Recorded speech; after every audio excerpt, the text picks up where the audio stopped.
Hi, I'm Robert Campbell, and this is my YouTube presentation for the Introduction to Criminology class. Today I want to explore general strain theory, or GST, which is a powerful lens of understanding crime. It was developed by Robert Agnew in 1992, and it advances the foundations laid out by Robert Merton in the 1930s. It highlights how stressors and block goals create emotional responses that may lead individuals toward criminal coping, even beyond purely economic motivations. Smallinger explains that Merton's classic theory posits crime as an outcome of disjunction between culturally valued goals, like the American dream, and unequal access to legitimate means. People in such a position experience strain when legitimate avenues are limited. Some resort to innovation, which often manifests as criminal behavior. Agnew broadened this idea beyond economic barriers. He identified three core sources of strain that can provoke crime. First, failure to achieve positively valued goals, not only financial, but any desired aspiration. Second, removal of positive stimuli, such as losing a loved one or their stable environment. And then third, the presentation of negative stimuli, with examples including abuse, victimization, or harsh schoolyard bullying.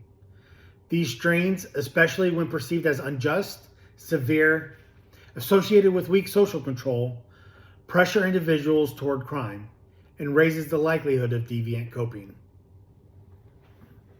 In Chapter 6, Smallinger emphasizes that strain's emotional effects, like anger or frustration, are central.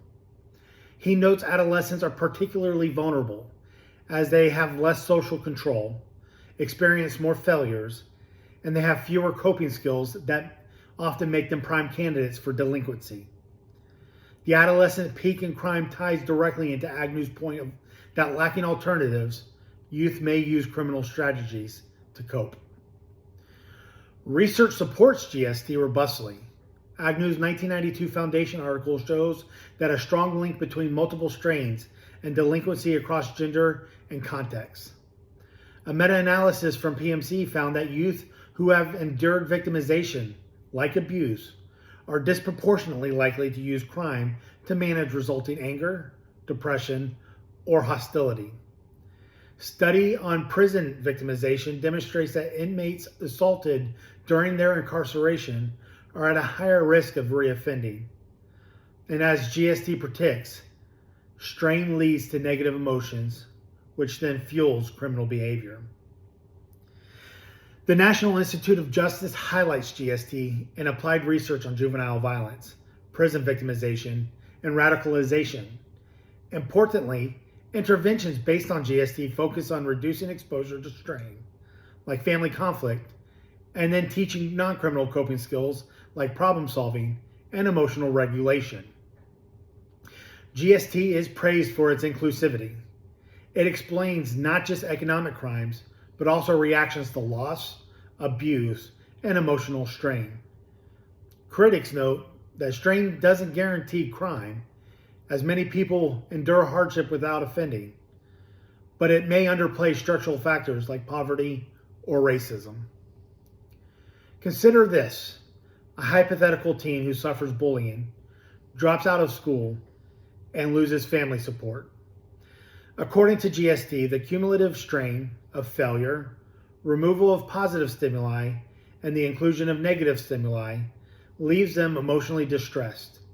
And without healthy coping skills, this teen may gravitate towards drug use or theft as a way to manage pain or regain control. To wrap up, general strain theory offers a nuanced view that crime arises when individual faces stressors they perceive as unjust or overwhelming and lack legitimate coping mechanism. Unlike rigid economic models, GST embraces a broad spectrum of strains and emotional pathways to crime. Understanding these dynamics helps design prevention efforts, such as supportive homes, schools, mental health services, as they reduce strain exposure and teach healthier ways to cope. GST not only illuminates why crime happens, but it can be prevented through understanding, empathy, and targeted support. Thank you for listening.